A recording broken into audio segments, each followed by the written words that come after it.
Hey, good morning, everyone, and thank you so much for joining us today on the presentation of observation. The presenter today is Amy Wagner, who is a children's house teacher here at our Toledo campus. Amy has been a Montessori teacher for 22 years, and the topic of observation is really important right now because we as a school are going to start letting parents come into our building to observe their children. And we really wanted to provide a very practical guide on what observation is, the importance of it, and just some tools on how to make your observation of your child successful. So my name is Helena. My role in this presentation is to filter the questions that come through. We have a number of parents who are on the Zoom presentation and also on Facebook Live. So I will be, if you have a question for Amy, please type it in the chat box so we can ask her the question. And also joining us is Megan Plasia, our communications director too. So if I miss a question, she'll see it. So Amy, whenever you're ready, please introduce. Thanks, Selena. All right, so I'm really excited that all of you are here today. I think, last year we weren't allowed to do observations due to our circumstances of COVID. So I'm so excited that this year we're opening up our doors for parents to come see the marvelous things that are happening here at Westside and in Montessori classrooms all over the world, really. So I just wanted to start by sharing a quote with you. This quote is from Paul Epstein. Paul Epstein is actually a, how do I move the slides? You should be able just to click on. Oh, there we go. There you go. Okay. Yeah. All right, so Paul Epstein has actually been teaching Montessori for since 1976, so almost as old as Westside. And he wrote a book from, it's called the Observer's Notebook, and it's actually shared at many training sites for teachers across the United States. But here's the quote, it's on your screen. When we observe children, we learn about them and from them. As we learn, we will discover new secrets.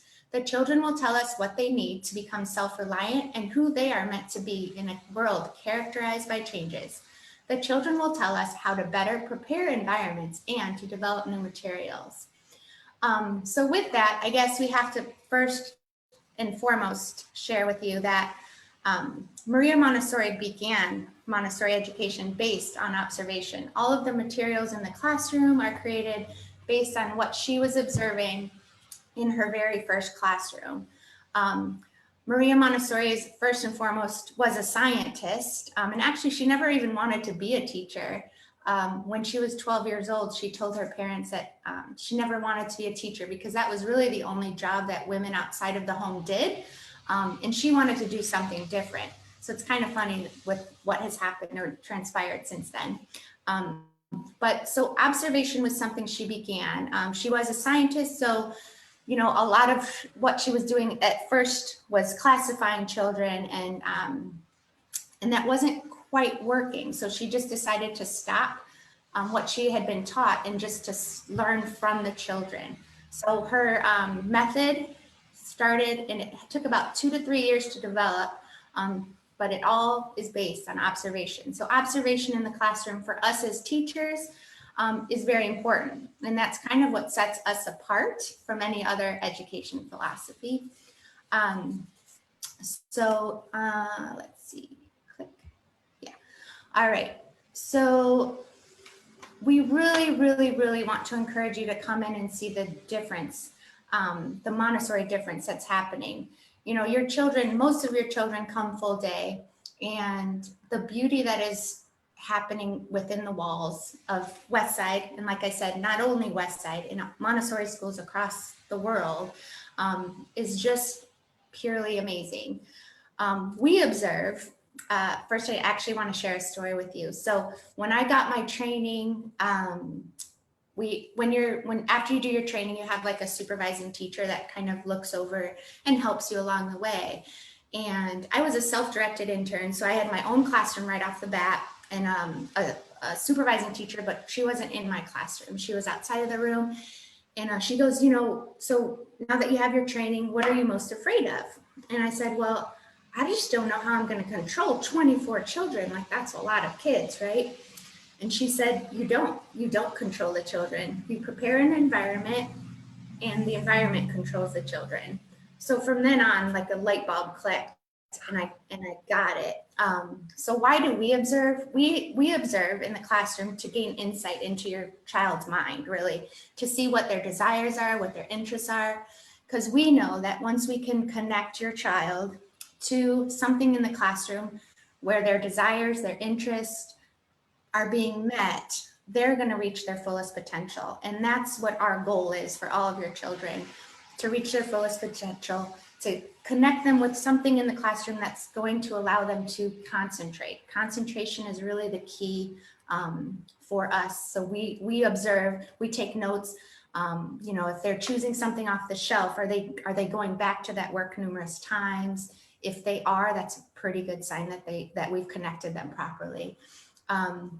So we observe to learn, we observe to discover, we observe to guide, to connect, to fulfill, which all leads to hopefully your children experiencing joy of learning and mastery of self. So just to give you some examples of what that looks like, a few weeks ago, I had a child who was at one of our shelves, working at a shelf actually, but she was taking little unit beads and she had lined up little cups and she was taking the little unit beads and placing them in the cups. While this wasn't an actual work on the shelf, it was something that interests her, right? So what do we do as Montessori teachers? We get something out for her to actually do that with that's practical. So while it wasn't, like I said, it wasn't an actual work choice for her, she had created her own work. So from that, I created a work for her. So the next day she came in and I had the same exact workout. It was just actually on a tray and was beautiful and inviting to her. The same experience she was able to experience at the shelf the previous day, she was now able to experience as her own work. And she chose that work every day, several times. So it was pretty neat to see. Another example would be, we had a little boy who was pouring, right? Many of you know that pouring is a very popular work in Montessori classroom. He was pouring from one pitcher to the next. And then he decided to line up all the little stones that were in the pitcher. And then he started counting them. So as a Montessorian, that led me to, he's ready to go to the math area. So we started doing some numeration work, introducing numbers, and he was off and running in the math area. So those are just some examples that I wanted to share with you of just some things that we observe. And then why should you observe? Well, you should observe, obviously, to watch your own child and to see the beauty that's happening, unfolding with your child. But there truly is some magic happening in a Montessori classroom. Maria called it the natural phenomenon, and it truly is. I want to, oh, how did I go back? Sorry, I switched the screen too fast, my bad. You know, my first time in a Montessori classroom, I had no idea what Montessori was about. I was headed to New Mexico, and I wanted to go to get my master's at the University of New Mexico for education. And in that, I would applying to different jobs or schools in the area, and one of them happened to be a Montessori school. And before they hired you, they wanted you to come observe. And I thought, okay, I don't really know what that means, but I'll come sit and watch. And I literally sat in that room and watched, and my mouth dropped. I knew from that moment on that I had to be a part of this. Something beautiful was happening in this classroom. And so from then I just had to be a part of it. You know, one of the big things, and we'll talk about it, is you obviously it's hard not to just watch your own child, but to truly see, you know, in Children's House, we have a classroom of 24 children, right? 2 lead teachers, and it becomes a little community. And to imagine that this little community could actually become our world. Maria Montessori believed that we can change the world through children. And I strongly believe that too. And most Montessori teachers do, not just at Westside, but across the world. And we're not just doing this to teach pouring, teach, arithmetic or anything like that. We're doing it because we have a passion to change the world. So that's just a little snippet on why you should come observe.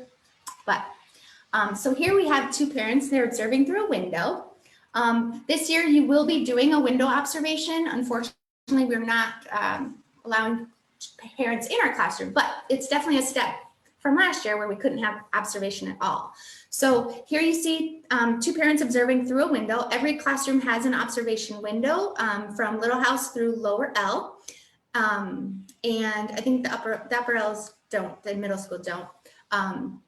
But you would observe through the window. We do ask that you wear a mask in the building, and only one family can sign up at a time. So you would sign up through the office, just call the office and make an appointment for your specific classroom. If you're doing multiple classrooms, just tell them and you can sign up for more than one at a time.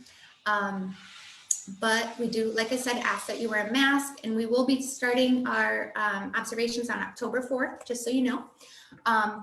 But first and foremost, I guess you have to know your child, right? So a lot of parents, they might share with their children that they're coming to observe and they're really excited to come see them. Well, that might make your child continue to kind of want to go in the hallway to check you out, what you're doing. So if you know that your child might do that, then maybe not tell them that day. Just go make it a normal day for you. You're dropping them off at school, and then you would go around and park. So I really, really want to stress that.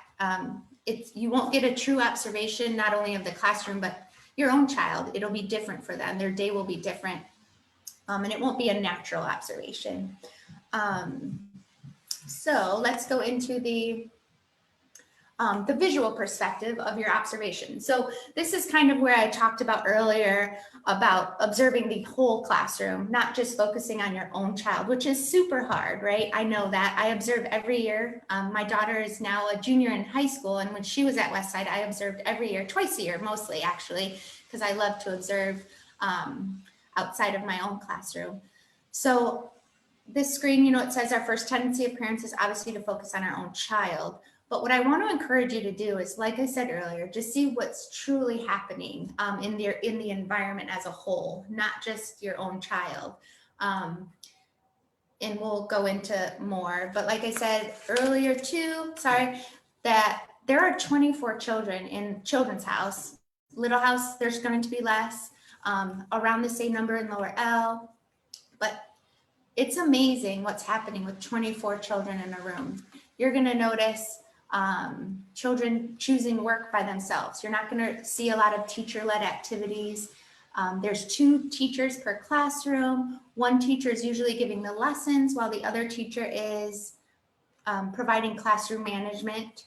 So allowing that one teacher to focus on that child and the other teacher's kind of managing everything else. You'll see children putting their hand on the teacher's shoulder if they need something, to help with, or just have a question. You'll see just an overall amount of respect for the classroom, respect for each other, respect for the environment. So if you're focused on your one child, you might miss that. And so I just want to encourage you to see everything.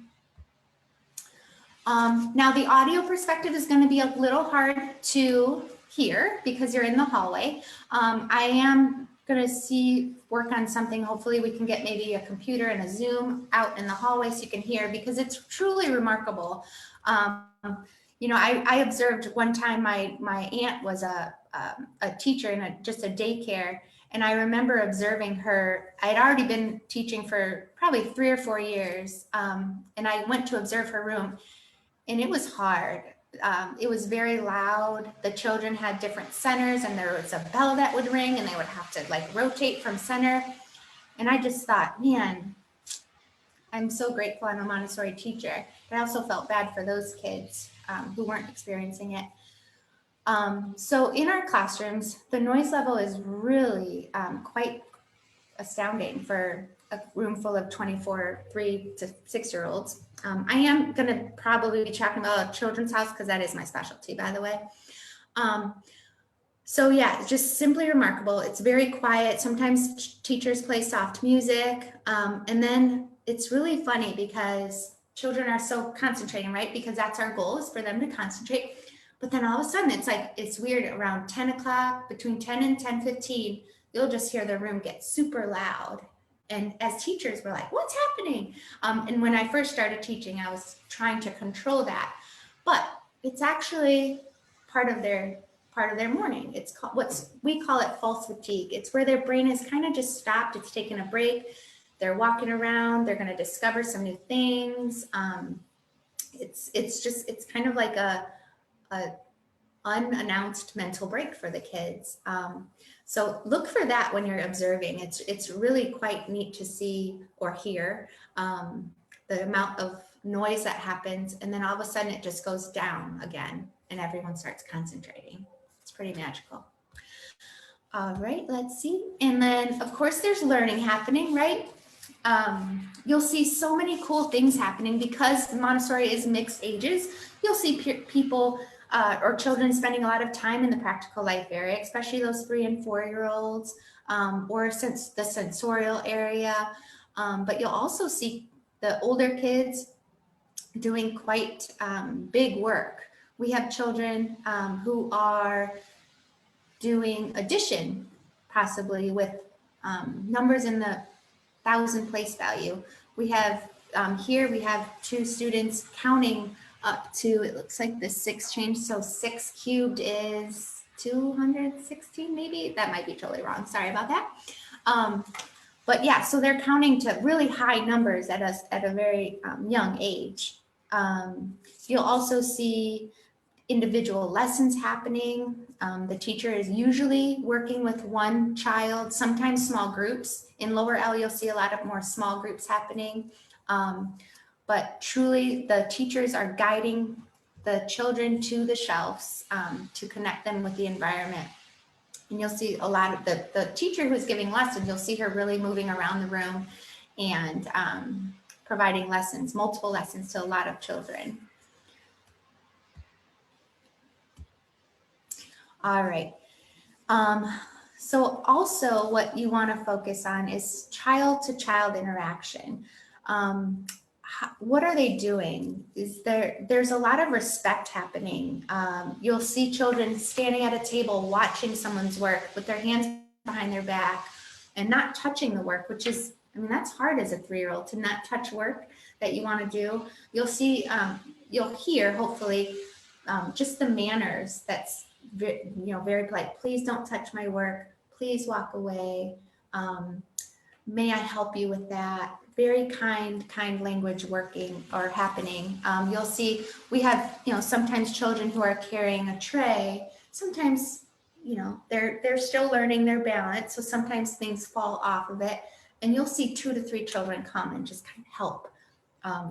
So a lot of respect. Respect is happening in the classroom within children and also with the teachers. So teacher to child interactions. This is where I kind of want to just focus on a little bit about our role too as a parent at home. I really want to encourage you to, while you are observing and you maybe find yourself, you'll see maybe a situation like that where the child dropped something. What are you feeling inside at that moment? Like, would you run and help that child? Are we quick to help as parents? Are we quick to correct them maybe when they tell you a number is 4, but it's actually 8? Are we quick to fix if we see a problem? Are we quick to jump in and fix it right away? And are we quick to give answers when a child asks a question that they might know the answer to? Are we quick to just answer it for them, or do we encourage them to answer it themselves? So at school, as teachers, that's what we try to stay away from.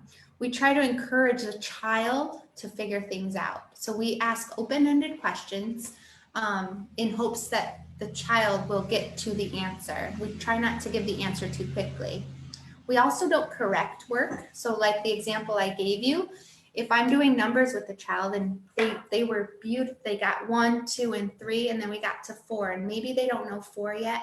I would simply make note of that, and that would be something we would continue to work on. But I would never say, nope, that's 8. And I would just keep giving what we call the second period. In the classroom, the teachers give a lot of 3-period lessons. The first period is introducing the language. So this is 4. The second period is providing or asking the child to show you 4. So you're still providing the language to them, but now they have to point it out. And that third period is where the child gives you the language. So what is this? And then the child would respond 4. If they can't respond in that third period, we spend a lot of time in that second period. We might play games with the number 4, do lots of different things, but we try to stay away from correcting the child. And then, like I said, the open-ended questions.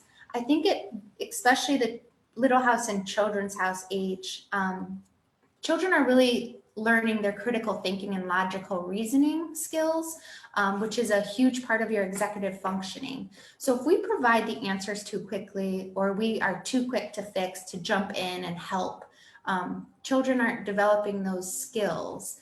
And it's definitely something we're seeing a lot of lately.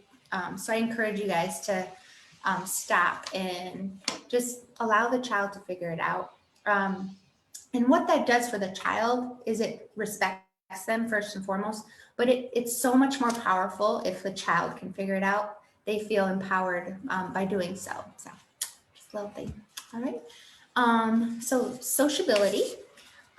We talked a little bit about this earlier, but just really look for this. This is probably one of the biggest pieces I like in the classroom to watch for. Just the way that children are helping each other and serving one another in the classroom. The older children in the classroom become like little assistants to the teachers. They might provide lessons for the younger children.